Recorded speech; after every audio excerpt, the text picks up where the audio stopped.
ये हमारे धरती को बंजर जो दिखाए, इसी चीज़ पर हम लोग का एक फक्र है कि वो आ जा करके देखें। जांच का विषय है, जब भी सीबीआई जांच हो चाहे जो भी जांच होगा, जब तक जांच हम लोग नहीं कराएंगे चैन के नींद सोएंगे नहीं। एक वो माता है, माता होकर इस तरह करके निर्दयी कम से कम 1000 कम से कम 15,000 आवाज का निर्दयी काम डीसी को मोदी को नहीं करना चाहिए। अगर सरकार, दिल्ली सरकार या झारखंड सरकार दे देती है कंपनी को, तो हम लोग को लाश से ही कंपनी जमीन यहाँ पर कंपनी खोल सकती है। कम से कम अपना अधिकारी अपना करके आकर के आप ही भी हम कहते हैं, उनसे निवेदन करते हैं कि आकर के जांच कीजिए कि गोंदलपुरा का जमीन बंजर है या बहुफसलीय से, आकर देखिए कम से कम। एनटीपीसी ये जो चाल चली है वो कतई उनका सफल नहीं होगा। हम लोग दिल्ली तक जाएंगे और जब तक ये जांच नहीं होगा, हम लोग विधानसभा छोड़िए लोकसभा में पूरे गोंदलपुरा के लोग जाके आमरण अनशन में बैठेंगे।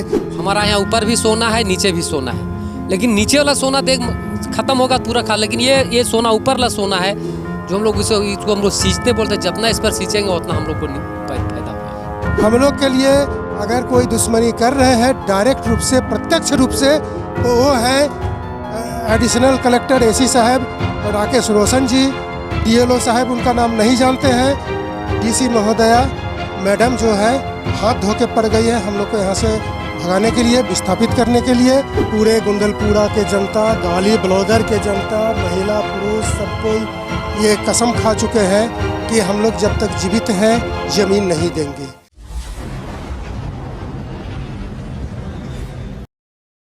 कुछ दिन पहले जिस तरह से मीडिया में चला कि आपके यहाँ पे आम सभा हो गया है और आपको जानकारी है या नहीं है ये भी हम पूछेंगे, लेकिन आज जो विधायक जी यहाँ पे आए उनके बातों से आप कितना सहमत हैं और क्या कहना चाहते हैं? देखिए, कुछ दिन हम लोग मीडिया में जाकर देखे जो विधायक महोदय ने उठाया जो विधानसभा में, और जोबा मांझी ने कहा ग्राम सभा हो गया है, यहाँ बंजर भूमि है। तो हम आपके चैनल के माध्यम से कहना चाहते हैं डीसी महोदय को, जो डीसी महोदय जो जिला से सरकार के तक पहुँचाया, तो कम से कम डीसी महोदय को आकर के गोंदलपुरा को चल करके देखना चाहिए अपने से कि गोंदलपुरा के लोग बंजर भूमि में है या बहुफसलीय भूमि में है। ये उनका वही होना, ना कि कुर्सी पर बैठ करके अपना कागज़ कलम में उल्ली करके भेज दे। ये सरासर कहिए कि हम लोग के लिए काम नहीं, एक कॉरपोरेट के लिए काम कर रहे हैं। कहावत है, एगो हम लोग श्लोक पढ़ते थे जो पुराण में लिखा हुआ था कि माता पुत्र कुपुत होता है लेकिन माता कुमाता, लेकिन एक वो माता है और माता होकर इस तरह करके निर्दयी कम से कम 15,000 आवाज का निर्दयी काम डीसी को मोदी को नहीं करना चाहिए। हम लोग को ये इस बात को आक्रोश है। एक माँ के समान है, वो किसी का बहन का समान है। भले पुरुष डीसी महोदय रहते तो कुछ दूसरा बात है, लेकिन माँ होकर के इस तरह करके जो वार्ता कर रहे भेज दी है, कम से कम अपना अधिकारी अपना करके आकर के अभी भी हम कहते हैं उनसे निवेदन करते हैं कि आकर के जांच कीजिए कि गोंदलपुरा का जमीन बंजर है या बहुफसलीय से, आकर देखिए कम से कम। इससे पहले मनीष रंजन जिस समय हम लोग क्या बोलते हैं एमटा कोल बलों का हम लोग को इसी तरह करके विरोध हो रहा था, उस मनीष रंजन आकर के पूरा मेरा क्षेत्र को भ्रमण किया, और भ्रमण करने के बाद उन्हें देखा, हम लोग को पूरा गांव को देखा कि हाँ ये ज़मीन बहुफसली है, और उस तरह करके अपना विरोध करके लिख कर दे दिया। उस तरह करके डीसी महोदय को भी लिख कर भेजना चाहिए कि हाँ ज़मीन बहुफसलीय है। ठीक है, हमारा यहाँ ऊपर भी सोना है, नीचे भी सोना है, लेकिन नीचे वाला सोना देख खत्म होगा पूरा खा, लेकिन ये सोना ऊपर वाला सोना है जो हम लोग इसको हम लोग सींचते बोलते हैं, जितना इस पर सींचेंगे उतना हम लोग को फायदा होगा। देखिए, हमारा मट्टी जो है ना, माँ हमारा जब जन्म देते हैं तो वो सिर्फ 9 महीना गोद में रखते हैं, जो भी हम लोग का पोषण करते हैं। लेकिन ये जो धरती माता है, 9 महीना का बाद जब तक हम लोग का मृत्यु नहीं होता तब तक ये हम लोग धरती से हम लोग का अनाज मिलता है। तो इसीलिए इस ज़मीन को हम लोग नहीं देना चाहते हैं। और जो हमारे विधायक जी को आज हम लोग अवगत भी कराएं कि देखिए पूरा हजारीबाग ज़िला में अगर ऐसा धान कहीं होगा तो बताइए। तो वही चीज़ हम भी बोल रहे हैं, वही चीज़ हम भी पूछ रहे हैं कि इतना बड़ा जो सरकारी महकमा है उनका काम हो जाना, और विधायक जी बोल रहे हैं कि विधायक जी सरकार के द्वारा भी उनको बोला गया कि आपको नहीं पता है तो हम आपको बताएंगे, तो ये चीज़ें संभव हैं क्या? वो चीज़ हम बोल रहे हैं कि जो अंचल अधिकारी हैं, जो सीईओ हैं, जो बीडीओ हैं, अगर वो आम सभा कर देते हैं और विधायक जी को भनक तक नहीं लगती है, ये चीज़ें हम पूछ रहे हैं। नहीं, ये चीज़ तो पॉसिबल नहीं है। पॉसिबल है, इसलिए जिस दिन ये आम सभा हुआ था बड़का गांव में ही, ये शायद 1 महीना पहले की बात है, उस दिन हमारे गांव के लोग, हमको लगता है 5% भी नहीं था, कांड़ तरी के लोग थे और बादम के चटनिया पर के लोग थे और हरली के लोग थे, सभी ने मिल करके ये आम सभा उन्होंने पास किया। और इस आम सभा को विधायक हो चाहे कोई भी नेता हो, उसको नज़रअंदाज करते हुए डायरेक्ट डीसी महोदय के पास गया और डीसी महोदय हमारे डीएलओ साहब, एसी साहब के मदद से पूरे विषय वस्तु को सीओ साहब से रिपोर्ट ले करके गरमजरुआ का, आम गरमजरुआ का वो जो है विधानसभा में भेज दिए हैं रिपोर्ट डीसी महोदय। लेकिन डीसी महोदय ने एक बात, डीसी महोदय नहीं, जो रिपोर्टर हैं, चाहे वो सीओ साहब हो चाहे कोई पदाधिकारी हो, उन्होंने जो ये हमारे धरती को बंजर जो दिखाए, इसी चीज़ पर हम लोग का एक फ़क्र है कि वो आ जा कर के देखें। जांच का विषय है, जब भी सीबीआई जांच हो चाहे जो भी जांच होगा, जब तक जांच हम लोग नहीं कराएंगे चैन के नींद सोएंगे नहीं। वो आकर के बोले कि यह ज़मीन बंजर है।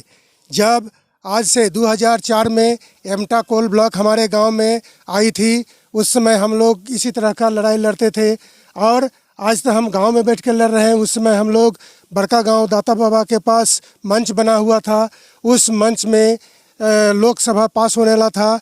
2 बजे रात हम लोग जा कर के उस मंच को तोड़ दिए। उसके बाद फिर 1-1.5 महीना के बाद बड़का हजारीबाग टाउन हॉल में फिर हम लोग को लोक सुनवाई के लिए डीसी साहब जो मनीष रंजन थे वो आयोजन किए थे।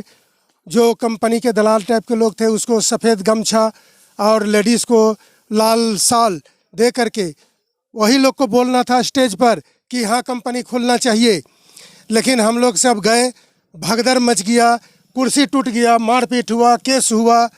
उसके बाद वो भी सभा खत्म हो गया। एमटा को यहाँ से भागने में बाध्य होना पड़ा। एनटीपीसी ये जो चाल चली है वो कतई उनका सफल नहीं होगा। हम लोग दिल्ली तक जाएंगे और जब तक ये जांच नहीं होगा हम लोग विधानसभा छोड़िए लोकसभा में पूरे गंदलपुरा के लोग जाके आमरण अनशन में बैठेंगे कि ये जो गलत हुआ है, जो अधिकारी ने गलत करके बंजर भूमि दर्शा करके हम लोग को यहाँ से भेजा है रिपोर्ट, उस रिपोर्ट का जांच होना चाहिए। हमारे खेत हरा भरा है, धान केतारी और हर तरह के उपज यहाँ पर होता है कि नहीं वो अपने आँख से आकर के देखे। चाहे सीबीआई आवे, ईडी आवे, जो भी आवे, इस जांच को संपूर्ण करके भेजे। वहाँ भी हमारे अडानी कंपनी के जो अधिकारी हैं जांचकर्ता को भी खरीदने का कोशिश करेंगे, क्योंकि उनका ये परंपरा है। जब यहाँ पर शुरू 2020 में अडानी ग्रुप आए थे उस समय कोई भी अफसर हम लोग को मदद करते थे। यहाँ के जो थाना प्रभारी बड़ा बाबू थे विनोद तिर्की जी, वो हम लोग के साथ बैठ के बात करते थे। जब भी हम लोग का यहाँ पर आंदोलन होता था हम लोग विरोध करते थे, हम लोग को ही बताते थे कि ज़मीन आप लोग मत दीजिए। लेकिन आज पैसे का ताकत देखिए, वो आदमी हम लोग के बात सुनने को तैयार नहीं। थाना में जाते हैं तो हम लोग का कोई वैल्यू नहीं। कोई केस हम लोग करते हैं, हम लोग का केस नहीं लिया जाता है। जो हमारा एंटी है वो किसी भी तरह का मनचाहा केस कर देता है तो उनके केस को रख लिया जाता है, हम लोग को परेशान किया जाता है। इसलिए देखिए हम लोग जो है पूरे गुंदलपुरा के जनता, गाली बलौदर के जनता, महिला पुरुष सब कोई ये कसम खा चुके हैं कि हम लोग जब तक जीवित हैं ज़मीन नहीं देंगे। और ज़मीन नहीं देने के बाद भी यदि हमारे ये स्वतंत्र देश में हमारा संवैधानिक अधिकार को हनन करते हुए अगर सरकार, दिल्ली सरकार या झारखंड सरकार दे देती है कंपनी को, तो हम लोग को लॉस से ही कंपनी ज़मीन यहाँ पर कंपनी खोल सकती है।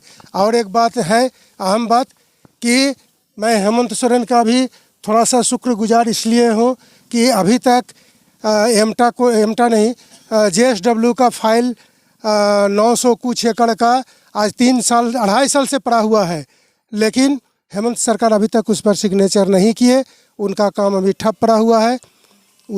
हम लोग को सूचना मिला है कि किसी तरह उनको 5 साल और रोकना है, ज़मीन किसान को आपस होगा, इस तरह की बात है। लेकिन इसमें जो है जितने छोटे पदाधिकारी हैं वो किसी भी तरह हम लोग के दुश्मन नहीं है।